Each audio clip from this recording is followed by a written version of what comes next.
उत्तर प्रदेश की राजनीति में बदायूं जिले की सहसवान विधानसभा सीट का अपना अलग ही महत्व है। यादव और मुस्लिम मतदाताओं की निर्णायक भूमिका वाली यह सीट लंबे समय से सपा का मजबूत गढ़ मानी जाती रही है। वर्ष 2027 के विधानसभा चुनाव को लेकर राजनीतिक हलचल धीरे धीरे तेज होने लगी है। राजनीतिक दल अपने अपने समीकरण साधने में जुट गए हैं, जबकि जनता बीते 5 वर्षों के विकास कार्यों और जनप्रतिनिधियों के प्रदर्शन का मूल्यांकन कर रही है। जनता 2027 में किसे जनार्दन बनाएगी, इन्हीं सवालों के जवाब तलाशेंगे एशियन न्यूज के खास कार्यक्रम आपका विधायक मेरे यानी कि नितेश शांडिल्य के साथ। सहसवान विधानसभा सीट पर वर्ष 2022 का चुनाव काफी महत्वपूर्ण रहा था। समाजवादी पार्टी ने ब्रजेश यादव को उम्मीदवार बनाया, जबकि बहुजन समाज पार्टी ने मुसर्रत अली को मौका दिया था। भारतीय जनता पार्टी और कांग्रेस ने भी पूरी ताकत झोंकी थी, लेकिन मुकाबले में सपा ने अपनी मजबूत पकड़ साबित कर दी। ब्रजेश यादव ने करीब 98,000 वोट हासिल करते हुए बसपा प्रत्याशी हाजी बिट्टन को लगभग 35,000 मतों से हरा दिया था।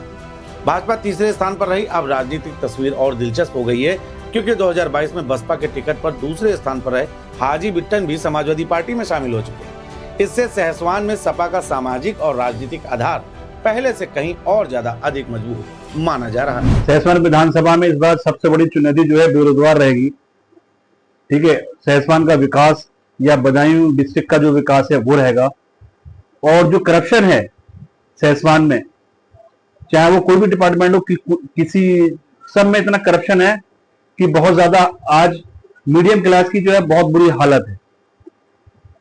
तो बहुत सारे मुद्दे रहेंगे, एजुकेशन का मुद्दा, स्वास्थ्य का मुद्दा है, बहुत सारे मुद्दे हैं। सहसवान विधानसभा का राजनीतिक इतिहास भी काफी प्रभावशाली रहा है। कभी डीपी यादव का प्रभाव इस क्षेत्र में चर्चा का विषय रहा, तो बाद में पूर्व विधायक ओंकार सिंह यादव ने समाजवादी पार्टी की राजनीति को नई मजबूती दी।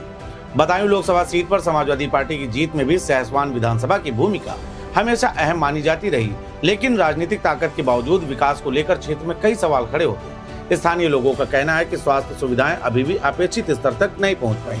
गंभीर मरीजों को इलाज के लिए बदायूं, बरेली या अलीगढ़ जैसे शहरों का रुख करना पड़ता है। देखिए, भाजपा का हमेशा लक्ष्य रहा है छोटे तबके से लेके जो हमारा छोटा तबका है उससे बड़े तबके तक विकास पहुंचाना भाजपा का पहला मुद्दा यही रहा है हमेशा। और दूसरी बात, सहसवान सीट पर हमेशा परिवारवाद ही रहा है। यहाँ पे एक परिवार के अलावा कोई दूसरा मतलब कोई टिकट दूसरे किसी को मिलता ही नहीं है। इसलिए अब देखो भाजपा की तैयारी चल रही है, बहुत अच्छी तरीके से कार्यकर्ता लगे हुए हैं। शिक्षा के क्षेत्र में भी चुनौतियां बरकरार हैं। उच्च शिक्षा के पर्याप्त संसाधन न होने के कारण युवाओं और विशेष रूप से छात्राओं को बाहर जाना पड़ता है। रोजगार के अवसर सीमित होने की वजह से बड़ी संख्या में युवा दिल्ली, नोएडा, पंजाब और अन्य राज्यों की ओर जा रहे हैं। सहसवान विधानसभा की बड़ी आबादी खेती पर निर्भर है।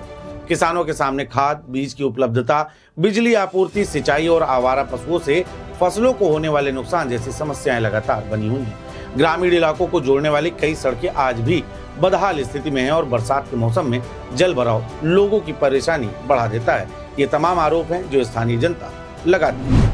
जी साहब, सबसे पहला जो यहाँ का मुद्दा है वो ये है कि जो हमारे युवा हैं, सहसवान के युवा हैं, उनको रोजगार नहीं है। यहाँ पर ना तो कोई इंडस्ट्री है, जबकि हाई प्रोफाइल सीट रही है ये विधानसभा में भी, लोकसभा में भी।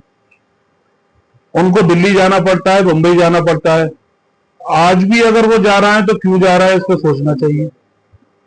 क्यों जा रहे हैं वो? वही, हर किसी को अपने घर में रहने का अधिकार है और रहना अच्छा लगता है। बाहर जाकर परेशानियां भी होती हैं, बहुत से लोग कामयाब होते हैं और बहुत से नहीं भी होते हैं। तो सबसे पहले तो रोजगार का मुद्दा है यहाँ पर। दूसरी चीज ये है कि सहसवान CHC जो बना हुआ है उसमें जो प्राइमरी फैसिलिटीज होनी चाहिए, स्पेशली लेडीज के लिए, वो गायनिक डॉक्टर होने चाहिए, एक पीडियाट्रिक बच्चों के लिए एक डॉक्टर होना चाहिए, एक जनरल फिजिशियन होना चाहिए, एक सर्जन भी अगर प्रोवाइड हो सके तो होना चाहिए, वो नहीं है। हालांकि राजनीतिक जानकारों का मानना है कि 2027 के विधानसभा चुनाव में सहसवान सीट पर विकास, रोजगार, शिक्षा, स्वास्थ्य और किसानों के मुद्दे प्रमुख रह सकते हैं। हालांकि जातीय और सामाजिक समीकरण भी इस सीट पर हमेशा निर्णायक भूमिका निभाते रहते हैं। समाजवादी पार्टी अपने मजबूत वोट बैंक और संगठन के दम पर एक बार फिर जीत दोहराने की कोशिश करेगी।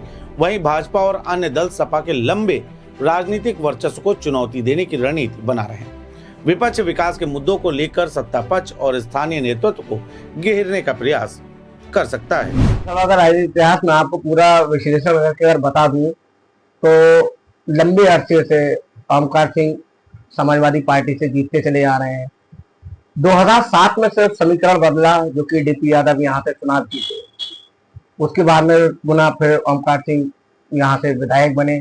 उसके बाद में जो 2022 में चुनाव हुआ तो उनके पुत्र ब्रजेश यादव यहाँ से चुनाव जीत कर आए। विधानसभा का राजनीतिक समीकरण क्या है और किस पार्टी को लगभग ज्यादा फायदा पहुंचा? राजनीतिक समीकरण की बात की जाए तो ये यादव और मुस्लिम बाहुल्य विधानसभा कहलाती है, तो इसलिए यहाँ पे समाजवादी पार्टी को अच्छा लीड मिलता है।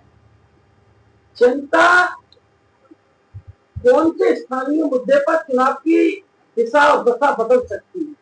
देखिए, स्थानीय मुद्दों की बात की जाए तो स्थानीय मुद्दे यहाँ पे विकास से काफी दूर, कोसों दूर है सैसवान।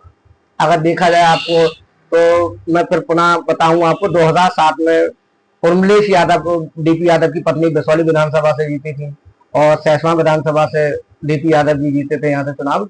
तो उस टाइम पे डीपी यादव ने कहा था कि सैसवान के लिए डिग्री कॉलेज दिया जाएगा, जो उन्होंने वायदा किया, डिग्री कॉलेज दिया गया।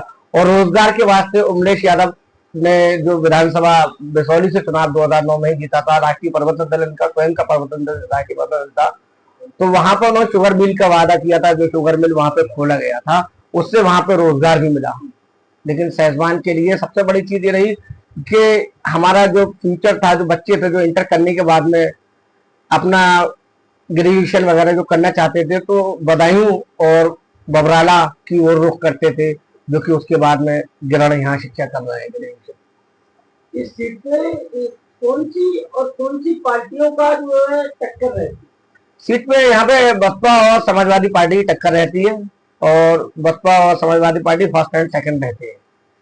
इस विधानसभा में कौन सा वोट निर्णायक साबित हो सकता है? इस विधानसभा की बात की जाए तो यहाँ पर यादव बाहुल्य क्षेत्र है, तो यादव वोट सबसे ज्यादा निर्णायक रहेगा और मुस्लिम वोट भी यहाँ का निर्णायक रहेगा। ये सिर्फ मुस्लिम और यादव बाहुल्य क्षेत्र। सहसवान विधानसभा को लेकर राजनीतिक गतिविधियां साफ तौर पर यह संकेत दे रही कि 2027 का चुनाव एक बार फिर रोचक और बहुचर्चित हो सकता है। एक तरफ सपा अपना गढ़ बचाने की चुनौती का सामना करेगी तो दूसरी ओर विपक्ष इस किले में सेंध लगाने की कोशिश करेगा। फिलहाल चुनाव में तो समय है, लेकिन जनता की निगाहें अब इस बात पर टिकी हैं कि राजनीतिक दल केवल वादों तक सीमित रहते हैं या फिर विकास के ठोस रोड मैप के साथ मैदान में उतरते हैं। अब देखना होगा कि सहसवान की जनता 2027 में राजनीतिक परंपरा को आगे बढ़ाती है या विकास के मुद्दों को प्राथमिकता देते हुए नया फैसला सुनाती है।